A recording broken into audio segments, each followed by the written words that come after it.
And now that I've got these widgets, they're great here inside Motion, but they're not going to be available to us in Final Cut unless we publish them.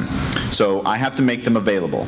But if you just click this little downside arrow, this is the animation menu here, and choose Publish, and then we'll do it for the other one, Publish. Outwardly, it doesn't look like it's done anything, but if you go to your project settings, which, by the way, in Motion 5's project settings are now contained in a layer of the actual project, so you don't have to open up preferences or anything to get to your project presets. So here they are. In the Project tab is a whole set of published parameters, and we've got our blur type, and we've got our shape preset. And however they sit in here, in this window, is how they're going to look in Final Cut. So I can rearrange these if I want. In fact, I want the preset to be up top. So I'm going to select it and just drag it. Oops. Oh my goodness, what did I just do? I just deleted one. Let me try that again. I'm just going to drag this up above the blur type so that the shape preset shows up first and then the blur type, like so. Okay?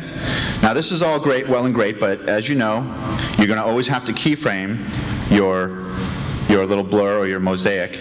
So we need to have the ability to move this anywhere on the frame and scale it up and resize it, because the shapes aren't going to be the right size when you apply it to a clip.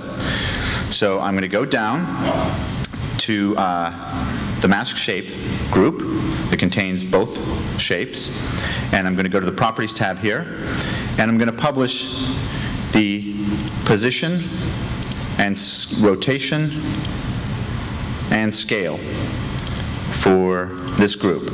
So whatever happens to the mask shape will show up properly in Final Cut. So I'm going to go back to my project settings here so that you can see, here they are, shape preset, blur type, and then position, rotation, and scale, just as is. And I can rename these as well if I want to, but I'm not going to. I'm just going to leave them as is. So now we're ready to see how this looks inside Final Cut. I'm just going to hit Save. And if you create an effect preset, as opposed to just a regular Motion project, Motion assumes that you're going to want to make this available inside Final Cut, so it gives you this different dialog box. It's going to ask you to create a name for your template. I'm going to call this Blur Faces. And you need to create a category for it to live in. Now, if you've never made an effect before, you're only going to have the choice to choose new category, and you'll have to make up something. I just created a custom category, and that's where I put all of my sort of new effects. You could also create a theme if you want, and a theme is a grouping of effects that all kind of look alike, but it's not necessary. So I'm just going to uncheck the Include Unused Media button and hit Publish. So it does its thing.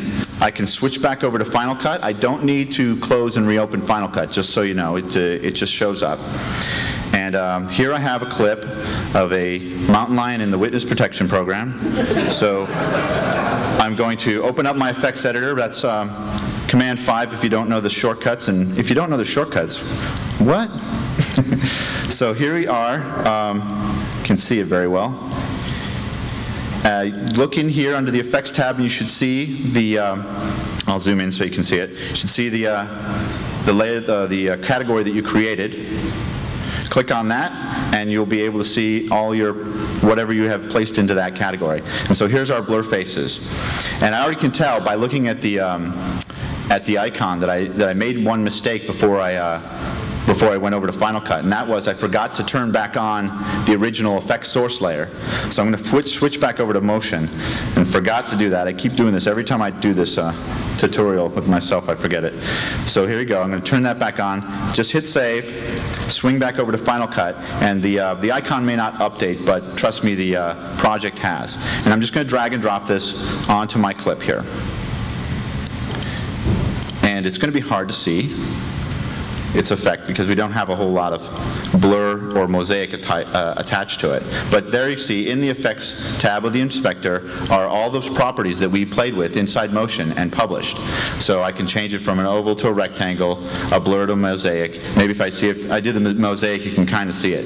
The reason it's not showing up all that well right now is because there's a very low amount attached to the blur and the mosaic, and this is a high-def 1080 file. So, you know, it's just not enough, it's just not mosaic enough or blurred enough for it to make much of a difference. So where's my amount? Oh, I forgot to do an amount slider, didn't I? So that's the one thing I already can tell that I need to change in this. I need to be able to make an amount slider. But I do have command over all the other things. I can make it smaller and larger, and I can change its position. And by the way, all of these parameters, these position, rotation, and scale parameters, are keyframeable inside Final Cut automatically. But I'm not finished with my project. I need to give myself more control. So I'm going to swing back over to Motion and try to clean this up a little bit. So I need to create another control that will allow me to change the amount of pixelization or the amount of blur. And since I have two separate filters, instead of creating two separate sliders to do that, or publishing two separate sliders, I want to tie them both to a single slider. So it's not another job for the rig. Select my rig, and this time instead of pop-up, we're going to choose slider. Like that. Go ahead and name this slider. I'm going to call this amount, because it's going to represent the amount of the blur and the amount of the mosaic. So the slider, the way that you work on the slider is you have these two dots. You have one on the left, which represents the lowest amount possible, and the one on the right, which represents the highest amount possible. And then the range, the numbers that you see here, are defined by this range minimum and range maximum. So the range minimum, I'm going to leave at 0, because in case I, just in case I want to have 0 blur on a clip that I added this effect to. But range maximum, I'm going to increase this to, say, 200, because maybe I want to blur the hell out of something. Okay? So now the slider goes from 0 to 200. And now I just need to decide what I'm going to attach to this slider. So once again, I'm going to hit Edit Mode, Start.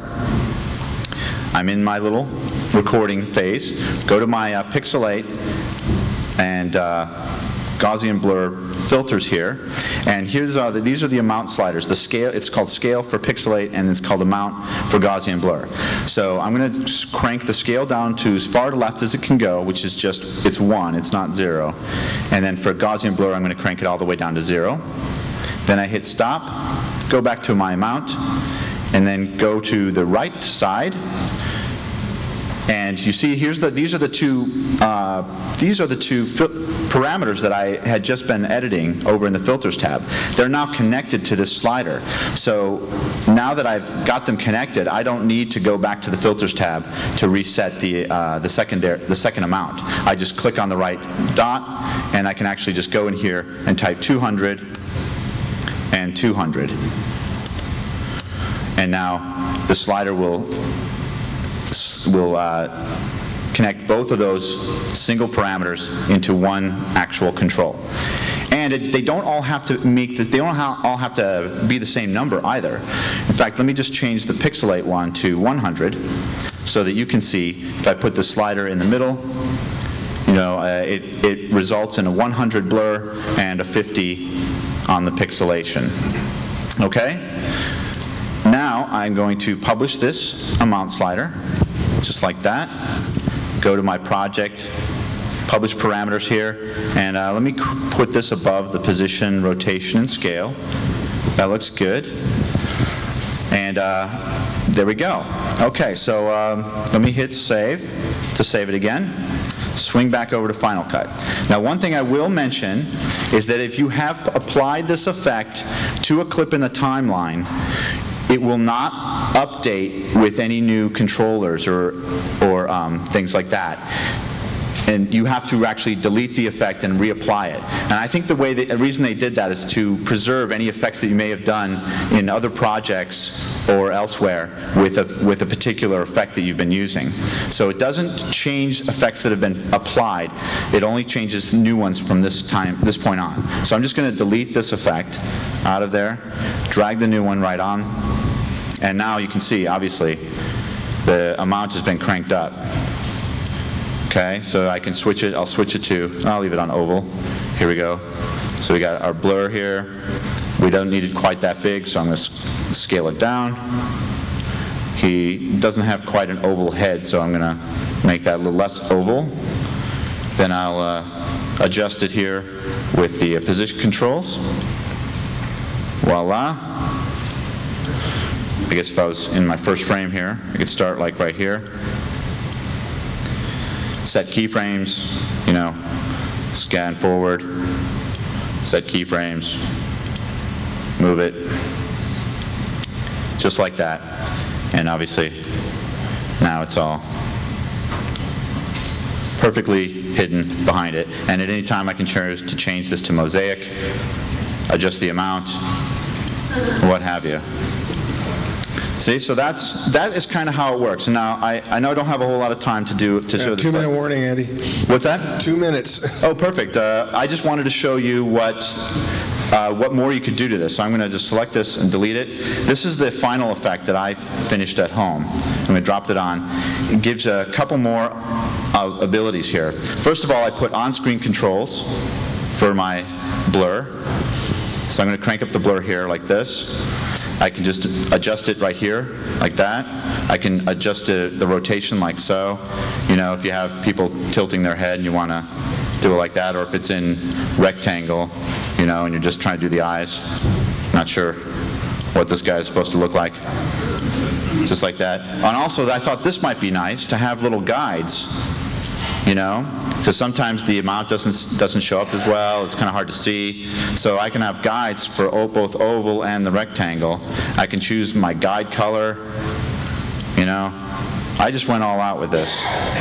And I have feathering, so I can feather and make it less obvious effect. Wow. So that is how you do it. I have a website. It's called timesavertutorials.com. You could go to that website. I have some Motion 4 tutorials on there. There's a link to my YouTube page where I also do some Motion and Final Cut tutorials. I'm going to be putting up some more tutorials on Motion 5 and how it works with Final Cut 10, and even just some general Final Cut 10 tutorials as well. And I'm going to run downstairs just in case anybody had any quick questions, okay? All right, thank you very much, Andy. Neil, house lights, please.